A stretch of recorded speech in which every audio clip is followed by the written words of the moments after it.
प्रिय भाई और बहनों, हम प्रभु परमेश्वर के नाम का धन्यवाद करते हैं आज के सुंदर समय के लिए जो प्रभु ने हमें दिया। Dear friend, we want to praise God for this time that God has given to us, so that once again we start studying the word of God. हम लोग जानते हैं कि प्रभु का वचन हमारे जीवन के लिए इतना ज़्यादा महत्वपूर्ण है कि जब इसको हम पढ़ते हैं तो प्रभु का आत्मा हमसे बातचीत करता है। मित्र, इन दिनों में हमारे अध्ययन का विषय है इब्रानियों के पत्री, उसका 6वां अध्याय, और हम आज इसके 9 से 12 पद पर ध्यान देंगे। Dear friends, during this days as we are in a Bible study, we are studying the book of Hebrews, and today our text is Hebrews chapter 6, 9 to 12. We will see 3 important things here in this chapter and this portion, and I hope that God is going to bless us. Let's pray. आइए हम प्रार्थना करें, अपने मनों को तैयार करें। धन्यवाद, स्तुति और महिमा के योग्य पिता परमेश्वर, स्वर्ग और पृथ्वी के स्वामी, हम आपको धन्यवाद देते हैं प्रभु, क्योंकि आपके वचन के खुलने से प्रकाश उत्पन्न होता है। और हमारी प्रार्थना प्रभु, जब हम इस पर गौर करते हैं, आप हमसे बातचीत करें ताकि हम वचन के गहरे भेदों को समझ सकें और अपने जीवनों को आपके योग्य बना सकें। मेरी सहायता करें और एक सुनने वालों की सहायता करें। उद्धारकर्ता प्रभु यीशु मसीह के पवित्र नाम से मांगते हैं, आमीन। प्रिय मित्रों, हमने पिछले अध्ययन में देखा था कि 6वें अध्याय के शुरू में अगर आपने देखा, ध्यान दिया, तो मैंने आपको बताया था, जैसे यहाँ लिखा है, इसलिए आओ मसीह की शिक्षा की आरंभ की बातों को छोड़कर हम सिद्धता की ओर आगे बढ़ते जाएं। Last time we saw, therefore, let us leave the elementary doctrine of Christ and go on to maturity. Now, I have said to all of us about 3-4 things that we need to leave. Precisely 3 things. And these all belong to the Word of God. But it shows if we are after these things, even when we have spent a lot of years with the Lord, as He has granted us the time in this world, and we don't want to go into deeper things, search the deeper meaning of the Word of God, then our life become little shallow, and we remain as a child as per the knowledge of the Word of God is concerned. मित्रों, मैंने आपको 3 बातें पिछले दिनों में बताई थी।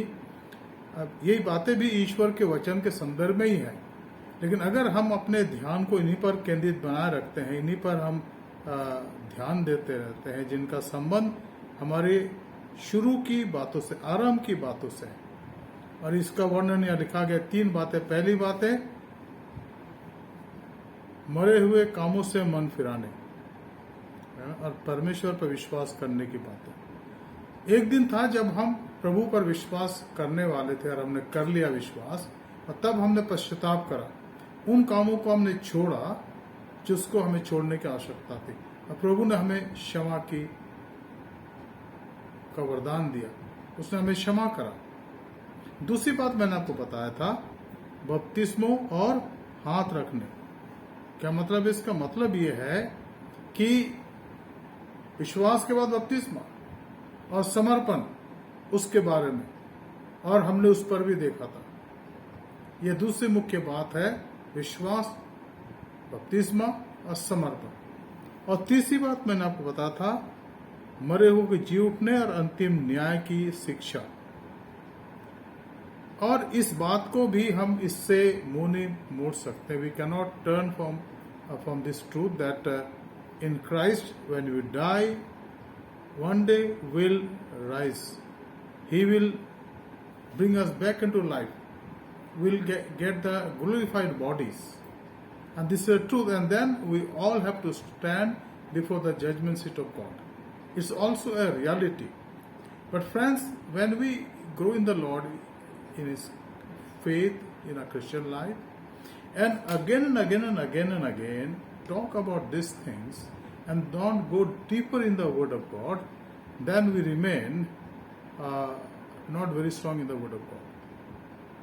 I should not say the word immature, but definitely we are shallow in a Christian life. And today there are many of us who think in that way. Whether we have completed 10 years with the Lord, 20 years with the Lord, 30 years with the Lord, but yet we talk about this basic thing. These are basic. But for us, as we grow in the Lord, we need to go deeper in this word. हमें उसके वचन में गहरे जाने की आवश्यकता है, गहराई में जाने की आवश्यकता है कि हम उन बातों को जाने, उसको पहचाने और अपने जीवन को उसके योग्य बना सकें। मित्रों, आज हम आगे देखेंगे। Today we will go further and I like to bring to your attention verses 9 to 12, Hebrews chapter 6 verses 9 to 12। आज हम इससे आगे देखेंगे और हमारा विषय होगा इब्रानियों की पत्री, उसका 6वां अध्याय और उसके 9 पद से उसके 12 पद। तो पहली बात यहाँ क्या लिखा है, देखिए यहाँ लिखा है, पर हे प्रियो, यद्यपि हम ये बातें कहते हैं तो भी तुम्हारे विषय में हम इससे अच्छी और उद्धार वाली बातों का भरोसा करते हैं। अब यहाँ पर इस तथ्य को देखने की आवश्यकता है कि जब प्रभु हमसे बातचीत करता है, प्रभु हमारे जीवन की सुधि लेता है और हमारे जीवन के बारे में वो सोचता है, हमेशा सोचता है। हम ऐसा कभी ना सोचे कि अगर हम किसी बात में अकेले हैं या हमारे कामों पर ध्यान नहीं लोग देते हैं या हमारे कामों को गिना नहीं जाता है, तो हम यह ना सोचे कभी कि प्रभु ने हमें छोड़ दिया। जी नहीं, प्रभु हम में से किसी को कभी नहीं छोड़ता।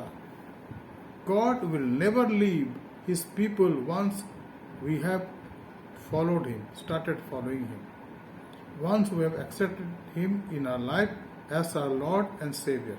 Once we know that He is our Lord and Savior, He has redeemed us from our sins. He will not leave us. So what is the meaning of that? And we read here, though we speak in this way, yet in your case, beloved, we feel sure of better things, things that belong to the salvation. Now, what are the better things? It talks about it belongs to salvation. You talk about many things in this world that the world can provide, and we talk about the wide road we go in this world. But the road which goes to eternal life is the narrow one. So that we become careful and walk carefully. अब यहाँ पर जिस बात का वर्णन किया गया उसको हम ध्यान से देखें। पहली बात जो है कि जब पिछली बात हमने देखी कि हमें 3 बातों पर ध्यान देना है कि हम प्रभु में आने के बाद हमेशा मन फिराव की बात से आगे चलें, मन फिराव और विश्वास। दूसरी बात बपतिस्मा और समर्पण, और तीसरी बात मरे हुओं में से जी उठना और अंतिम न्याय। ये बातें तो होंगी, ये 6 बातें जो है ये हमारे जीवन में होंगी, सबके जीवन में है। विश्वास करने का अर्थ ही है यीशु मसीह पर कि उसने हमारे पापों को क्षमा करा, उसने हमारे पापों का न्याय कर लिया। When we trust in Jesus, when we believe in Jesus, one thing we understand that Jesus has already judged us in front of Him. Whether we live here in this world, one day we'll stand before Him, but much before of the time when we have accepted, when I made myself available to the Lord, I said, Lord Jesus, here am I want to submit my life as I am, accept me, forgive my sins, and He does it. That's the beginning. And Jesus speaking to Nicodemus says the same thing. हम पढ़ते हैं यूहन्ना के 3 अध्याय में कि प्रभु यीशु मसीह ने Nicodemus से जब बातें करी तो उसने कहा, निकोदेमुस, जब तक कोई व्यक्ति नए सिरे से ना जन्मे परमेश्वर के राज्य को देख नहीं सकता। और ये हमारे जीवन के अंदर एक सच्चाई हो जाती है। जब हम प्रभु पर विश्वास करते हैं तो प्रभु हमें स्वीकार करता है और तब हमें उस विश्वास में बढ़ने की आवश्यकता। फिर मैंने आपको बताया कि हमारे जीवन के अंदर जो महत्वपूर्ण बात है बपतिस्मा और समर्पण, ये बात भी हो जाती है। बपतिस्मा का मतलब है प्रभु के साथ हम पानी में डूबते हैं यानी गाड़े जाते हैं और फिर अपने जीवन को वहीं दफना देते हैं और एक नए जीवन के साथ हम पानी से निकलते हैं। ये एक सिंबॉलिक एक्ट है, ये एक ऐसा कार्य है जो प्रभु में आने के बाद हमारे जीवन में हो जाता है, लेकिन उस पर हमेशा चर्चा करने की आवश्यकता नहीं है, आगे बढ़ने की आवश्यकता। तीसरी बात मैंने आपको बताया था पिछले दिनों में कि इस बात पर हम हमेशा ध्यान देते हैं हमारे मरे हुए से जी उठने के बारे में और अंतिम न्याय के बारे में। We talk about the resurrection of our bodies and then about last judgment. Now these 3 or 6 things are there. It will remain as a Christian. This will not go away from us. But now the question is whether I am sticking to all these things all the time, because I lead a life of witness, and when others come to the Lord and they come to me or I go to them, I talk to them and make them to understand this, the meaning of these 3 things. These are very, very important. But as I am a believer of Christ, I am a follower of Christ, and I know that He has forgiven my sins, He has given me a new life, and to go further. And that is what is written here. Now, if you read a little verse, few verses I am to read from the book of the letters of St. Paul to the church at Philippi, chapter 1, and I read a few verses here, 4 to 6. मैं पढ़ूंगा आपके सामने फिलिपियों की पत्री उसका पहला अध्याय 4 से 6 पद जहाँ लिखा है, और जब कभी तुम सबके लिए विनती करता हूँ तो सदा आनंद के साथ विनती करता हूँ, इसलिए कि तुम पहले दिन से ही लेकर आज तक सुसमाचार के फैलाने में मेरे सहभागी हो। मुझे इस बात का भरोसा है कि जिसने तुम में अच्छा काम आरंभ किया है वही उसे यीशु मसीह के दिन तक पूरा करेगा। Now what is the meaning of this? इसका मतलब क्या है? इसका मतलब यह है कि जब यीशु मसीह पर हमने विश्वास करा, उसको अपने जीवन का प्रभु स्वीकार करा, तो उसने हमें अपने परिवार में शामिल करके हमें वो कार्य दे दिया जिसमें हम अपने आप को पाते हैं। और इस कार्य को अच्छे से समझते हुए आगे बढ़ने के लिए हमें प्रभु के वचन की उन गहरी बातों को समझने की आवश्यकता है, जिनका संबंध निश्चित रूप से हमारे व्यवहारिक जीवन से, हमारे विश्वास से, हमारे द्वारा सेवा के कार्य से, हमारे द्वारा आराधना करने की सेवा के द्वारा सेवा में है, हमारे द्वारा प्रभु के लिए अपने आप उपलब्ध करने में है, और उन बातों में हमें लग जाने की या उसमें बढ़ने की आवश्यकता है। मित्रों, मैं जानता हूं कि हमें इन बातों को समझने की आवश्यकता है। अब हम दूसरी बात देखेंगे, यहाँ पर 10 पद में लिखा है, क्योंकि परमेश्वर अन्यायी नहीं कि तुम्हारे काम और उस प्रेम को भूल जाए जो तुमने उसके नाम के लिए इस रीति से दिखाया कि पवित्र लोगों की सेवा की और कर भी रहे हो। Now, when we accept Christ in our lives, when He becomes our Lord and Savior, there's a change in us. हमारे जीवन में एक परिवर्तन आता है, और वो परिवर्तन जो है वो हमारे अच्छाई के लिए। हम अपने जीवन में उस परिवर्तन को पाते हैं, और परमेश्वर हमें अपने परिवार का अंग बना लेता। पौलुस ने अपने आत्मिक बच्चों को जो कुरिन्थ में थे, कुरिन्थ के पत्री के पहले अध्याय के अंदर उसने कहा, हे भाइयों, अपनी बुलाहट को समझो। परमेश्वर ने तुम्हें बुलाया, तुम ना तो ज्ञानवान थे, ना समझदार थे, और ना बहुत कुलीन थे, और ना तुम बहुत गण्यमान्य लोग थे, पर परमेश्वर ने तुम्हें बुलाया जो कुछ भी नहीं थे, ताकि जो कुछ है उनको लज्जित करे। Now the calling, the purpose of the calling of God for my life is that he took me out of the miry clay and He has put me on the solid rock, and that is Lord Jesus Christ. उसने मेरे विश्वास को देखा जो बहुत बड़ा नहीं था, छोटा सा था, लेकिन वो यीशु मसीह पर था। जब मैंने उस पर विश्वास करा, उसने मुझे नया जीवन दिया, और जीवन में बढ़ने की आज वो मेरी मदद करता है, ताकि मुझसे बढ़ता चला जाऊं। मैं चाहूंगा मेरे साथ कुछ पदों को और देखें, हम देखेंगे, पढ़ेंगे। दूसरा तिमुथियुस उसका दूसरा अध्याय, और हम उसके कुछ पदों को देखेंगे जहां पर इसका वर्णन किया गया है। दूसरा तिमुथियुस उसका माफ कीजिएगा, उसका 4 अध्याय, 2 तीमुथियुस उसका 4 अध्याय, उसके 6 से 8 तक। Let us read now. For I am already being poured out as a drink offering, and the time of my departure has come. I have fought the good fight. I have finished the race. I have kept the faith. Henceforth there is laid up for me the crown of righteousness, which the Lord, the righteous judge, will award to me on that day, and not only to me but also to all who have loved his appearing. अब इन पदों को हम देखें मेहरबानी से, क्या लिखा है, क्या लिखा है 6वें पद से देखिए, 4 अध्याय 2 तीमुथियुस का। क्योंकि अब मैं अर्घ के समान उंडेला जाता हूं, अब मेरे कूच का समय आ पहुंचा है। मैं अच्छी कुश्ती लड़ चुका हूं, मैंने अपनी दौड़ पूरी कर ली है, मैंने विश्वास की रक्षा की है या रखवाली की है। भविष्य में मेरे लिए धर्म का मुकुट रखा हुआ है, जिसे प्रभु जो धर्मी और न्याय है मुझे उस दिन देगा, और मुझे ही नहीं वरन उन सबको जो उसके प्रकट होने को प्रिय जानते हैं। अब यहाँ पर एक स्पॉन्टेनियस कार्य की आवश्यकता का वर्णन है, निरंतर प्रभु बढ़ते जाने की, निरंतर प्रभु के अनुग्रह बढ़ते जाने की। और यहाँ लिखा है, क्योंकि परमेश्वर अन्याय नहीं कि तुम्हारे काम और उस प्रेम को भूल जाए।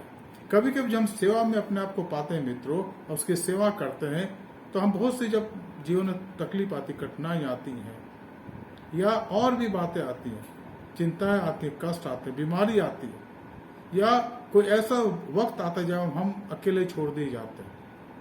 और प्रभु के हर एक सेवक के जीवन में ऐसा समय आता है। अगर आप एलिया के बारे में देखें तो एलिया के जीवन में बड़ा कार्य हुआ।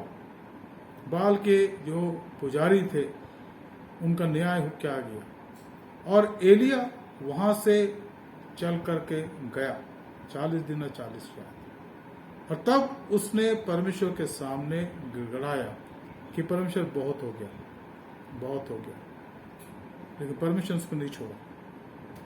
प्रभु के बहुत से दास बाइबल में और इतिहास में, कलीसिया के इतिहास में उनके जीवन में कठिनाइयां आई हैं, उनके ऊपर गलत आरोप लगाए गए हैं, उनके लिए बहुत सी बातें कही गई। और हम इस बात को जानते हैं कि जो प्रभु के सेवक हैं, जो मिशनरी हैं, जो प्रचारक हैं, जो पासवान हैं, कभी न कभी उन पर इन बातों के आरोप लगाए जाते हैं।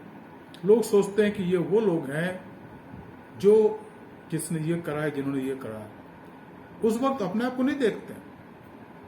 अगर आप इसराइल के इतिहास को देखें तो नबी लोग हुए जो कहते थे ईश्वर ये कहता है, उनको दंडित किया गया, उनको प्रताड़ित किया गया, उनको सताया गया। और प्रभु यीशु मसीह यहाँ पर साफ साफ कहते हैं मत्ती उसके 5 अध्याय के 11-12 पद में कि जब लोग तुम्हारी निंदा करे, तुम्हें सताए और झूठ बोल बोल को तुम्हारे विरुद्ध सब प्रकार की बुरी बातें कहें, तो तुम आनंद मगन होना। और उसका वर्णन यहाँ पर किया गया क्या है, क्योंकि परमेश्वर अन्याय नहीं कि तुम्हारे काम और उस प्रेम को भूल जाए। कभी कभी हम सोचते हैं मित्रों, many time we think that God has forgotten us, for God is not unjust so as to overlook our work and love that we have shown for his name in serving the saints, as you still do. And this is a serious matter, dear friends. Many a time we think that God never will not remember all the things that I am doing. For this many years I have served the Lord, and we may think in that way. God has forgotten. That is why he is now he's taken his eyes away from me. I think Job was the one who is the right person to think on that way, but he didn't think on that. He said, God is good. He had given, now he has taken. Glory to his name. परमेश्वर के वचन में अय्यूब का वर्णन हमारे लिए बहुत अच्छा उदाहरण है। उसने कभी नहीं सोचा कि परमेश्वर ने मुझे दंडित क्यों करा, लेकिन उसने कहा कि प्रभु ने दिया था, उसने लिया, उसका नाम धन्य हो। और 42 अध्याय में अगर आप पढ़ें अय्यूब की किताब के, तो वहां पर अय्यूब के मित्र, जो 3 मित्र थे जिन्होंने उनके खिलाफ दोष लगाए, अय्यूब को कहा गया परमेश्वर की तरफ से, आप इनके लिए प्रार्थना कर, अगर तू प्रार्थना करेगा तो तेरी ही मैं सुनूंगा। और नहीं तो मैं उनको दंडित करूंगा। और वहां लिखा है कि इन्होंने प्रार्थना करी और परमेश्वर ने सुना। मित्रों, ये परमेश्वर के द्वारा हमें दिया गया बहुत बड़ा वचन है कि प्रभु हमारे कार्य को हमेशा याद रखता है, क्योंकि वो हमारे मन को देखता है। He searches our heart, he sees our heart. Jeremiah chapter 17 verse 9 and 10 is very important. God looks at our heart. वो हमारे मस्तिष्क को देखता है, हमारे हृदय को देखता है, और वो जानता है कि हमारे हृदय में उसके लिए क्या सदा है और दूसरे लोग जो कहते हैं उसमें कितनी सच्चाई है वो जानता है। इसलिए हमें इस संसार में चिंतित होने की आवश्यकता नहीं है, उस विश्वास में बढ़ते जाने की आवश्यकता नहीं। इसलिए हम चिंतित ना रहें। हम यह ना कहे कि परमेश्वर ने हमारे प्रेम को वो भूल गया, या हम यह ना सोचे कि परमेश्वर ने हमारे अच्छे कामों को भूल गया और उनको वो याद नहीं रखता। पर इस बात को हम हमेशा याद रखें, परमेश्वर हमारे हर कामों को देखता है और उन्हें याद रखता है। उसके रजिस्टर में जहां वो लिखता है सब कुछ दर्ज है। और इसलिए लिखा है प्रकाशित वाक्य में, किताबें खोली गई।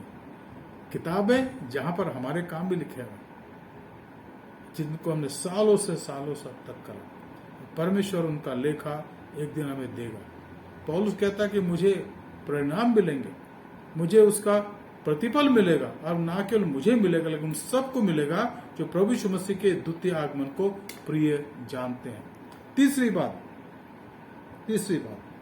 11-12 पद, पर हम बहुत चाहते हैं कि तुम में से हर एक जन अंत तक पूरी आशा के लिए ऐसा ही प्रयत्न करते रहो, ताकि तुम आलसी ना हो जाओ, वरन उनका अनुसरण करो जो विश्वास और धीरज के द्वारा प्रतिज्ञाओं के वारिस होते हैं।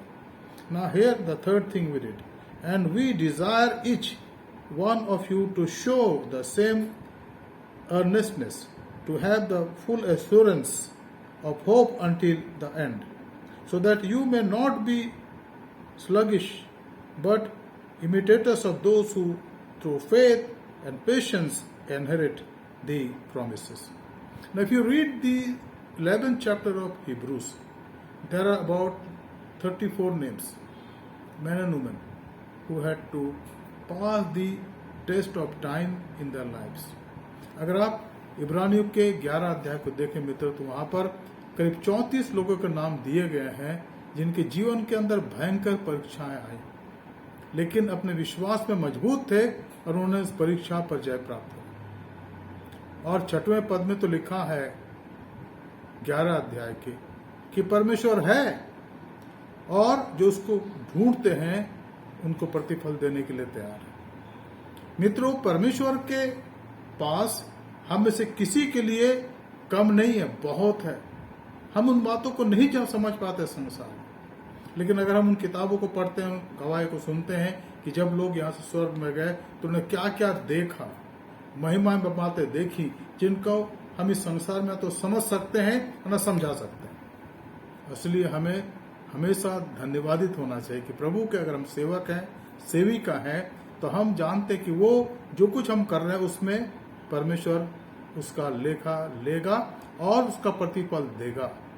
God is going to take the account of everything that we have done in this world, and similarly He is going to reward us one day. हम इस संसार में बेगारी में सेवा नहीं कर रहे, इसलिए लिखा है 1 कुरिन्थी 15 अध्याय 58 पर, इज रिटन इन 1 कुरिन्थी चैप्टर 15 वर्स 58, हे मेरे प्रिय भाई दृढ़ अटल रहो और प्रभु के काम में सर्वदा बढ़ते जाओ, क्योंकि तुम जानते हो कि तुम्हारा परिश्रम प्रभु में व्यर्थ नहीं है। मित्रों, ये प्रभु की प्रतिज्ञाएं हैं। असली यहाँ पर साफ साफ लिखा है, पर हम बहुत चाहते हैं कि तुम में से हर एक जन अंत तक पूरी आशा के लिए एक ही प्रयत्न करते रहे। हमारी आशा एक ही है कि हम प्रभु के साथ जिलाए जाएं। प्रभु जब आएगा स्वर्ग से तो हम जिलाए जाएंगे। तब अगर मेरी देह कब्र में पड़ी हो, सड़ गई होगी, क्योंकि ये मिट्टी है, ये सड़ जाएगा। 6 महीना, साल, 2 साल, 3 साल, 5 साल में ये शरीर सड़ जाएगा, हड्डियां रह जाएगी, और अगर ज्यादा समय होगा तो हड्डी भी धीमे धीमे गलने लग जाएंगी। लेकिन जब वो आएगा स्वर्ग से, महिमा प्रभु आएगा स्वर्ग से, तो हम सब जिलाए जाएंगे। ये वचन में लिखा ये होगा, इसको कोई मिटा नहीं सकता, इसको कोई हटा नहीं सकता, और इस बात को कोई झुटला नहीं सकता मित्रों। इसलिए हमें निरंतर आनंद के साथ रहने की आवश्यकता है। यहाँ पर लिखा है, और ताकि तुम आलसी ना हो जाओ। क्यों ये बातें यहाँ लिखा है, लेखक क्यों लिखते हैं? ताकि हम आलसी ना हो जाए। कभी कभी उसकी सेवा में जब हम पाए जाते हैं, अपने को पाते हैं, जब सालों साल गुजर जाते हैं, तो मन में एक प्रकार से निराशा आ जाती है। प्रभु क्या आप देखते हैं? इतनी तकलीफ, इतनी परेशानी, इतना सब कुछ ईमानदारी के साथ करने के बाद भी कठिनाई आती है। प्रभु आप कहीं हैं? वो कहता मैं हूं, मैं हूं। चुप हो जाओ, जान लो कि मैं परमेश्वर हूं। मैं जातियों में महान हूं, मैं पृथ्वी पर महान हूं। भजन 46 और 10 आप याद कर लीजिएगा। और आगे लिखा, ताकि तुम आलसी ना हो जाओ, वरन उनका अनुसरण करो जो विश्वास और धीरज के द्वारा प्रतिज्ञाओं के वारिस होते हैं। हमें स्मरण करने की आवश्यकता है। हमारे लिए गवाहों का बादल है। We have a cloud of witnesses. We need to look to them, look at them, how they live their life. Their life was not a bed of roses. They had to go through terrible time of pain, suffering, and whatnot. But they lived a life of witness. And today they are with the Lord. And when He will come again, they will come with Him and will meet Him in the air. And that will be the last as per the incidents of this world are concerned. And then there will be 7 years of tribulation, and then 1000 years reign of Jesus Christ, and then the last war, and then the eternity will start. This is the history. This is the outline of God's thing for us for the future. As we know everything, and therefore we need not to become hopeless. We need not to lose our faith in Him, because He is faithful. Jesus said, यीशु ने कहा है कि आकाश और पृथ्वी टल जाएंगी पर मेरी बातें नहीं टलेंगी. Heaven and earth will pass away, but not my words. And therefore, let us trust Him and let us say, Lord, I thank you for your word. आइए हम प्रार्थना करें. धन्यवाद, स्तुति और महिमा के हुए पिता परमेश्वर, हम आपको धन्यवाद देते हैं प्रभु आज शाम के लिए कि आपने हमसे बातचीत करे. प्रभु हमने आपके वचन के गहरे भेदों को जाना, सीखा, समझा, और हम यही चाहते प्रभु कि हम इसमें बढ़ते चले जाएं ताकि हमारे जीवन आपको महिमा दे सके. जो वचन के बीच प्रभु आज हमारे हृदय पे खेत के अंदर बोया गया प्रभु, हम चाहते हैं कि वो व्यर्थ न जाए, पर उसको अब सींचे प्रभु, ताकि वो फलवंतित हो, उसमें फल लगे 100 गुना, 60 गुना और 30 गुना. हमारे धन्यवाद को स्वीकार करें. हमारी प्रार्थना प्रभु हमारे उन श्रोताओं के लिए, कलीसिया के भाई बहनों के लिए प्रभु जो आज शायद तकलीफ में है, बीमारी की अवस्था में, दुख में, प्रभु आप उनके सुधीर, उनकी सहायता करें. इस धन्य कलीसिया पर आपके आशीष हो. कलीसिया के जनों को संभाले प्रभु, एक की सहायता और एक की मदद करें ताकि हम एक दूसरे के लिए प्रार्थना करें और एक दूसरे के लिए धन्यवाद दे सकें. हमारे देश पर आपका अनुग्रह, देश के अगुओं पर अनुग्रह प्रभु, उनको बुद्धि ज्ञान समझ दें ताकि वो आपके डर में होकर प्रभु अपनी जिम्मेदारियों को पूरा कर सके. हमारे देश की रक्षा करें. हमारी सेना पर, हमारी पुलिस पर, हमारे देश के सामाजिक कार्यकर्ताओं पर और अधिकारियों पर आपके आशीष चाहते प्रभु. इस देश को संभालें. बहुत ही कठिन समय प्रभु ये पैंडेमिक का, कोरोना वायरस के प्रभु, ये कोविड का प्रभु, उससे हमें आप बचाए रखें. धन्यवाद देते प्रभु, आगे बचाएं और ये बीमारी समाप्त हो जाए प्रभु, और हम स्वतंत्र की जाएं और आपकी महिमा स्तुति कर सकें. हमारे धन्यवाद को स्वीकार करें. हमारे उद्धारकर्ता प्रभु यीशु मसीह के पवित्र नाम से मांगते हैं, आमीन. आए हमारे बाप, तू जो आसमान पर है, तेरा नाम पाक माना जाए, तेरी बादशाहत आवे, तेरी मर्जी जैसे आसमान में पूरी होती है जमीन पर भी हो. हमारे रोज की रोटी आज हम बख्श दे, और जैसे हम कसूरवारों को माफ करते हैं तो भी हमारे कसूर को माफ कर. हमें आजमाइश में ना ला, बल्कि बुराई से बचा, क्योंकि बादशाहत, कुदरत और जलाल हमेशा तेरी है, आमीन. आइए हम आशीष वचन लें. Let us receive the benediction.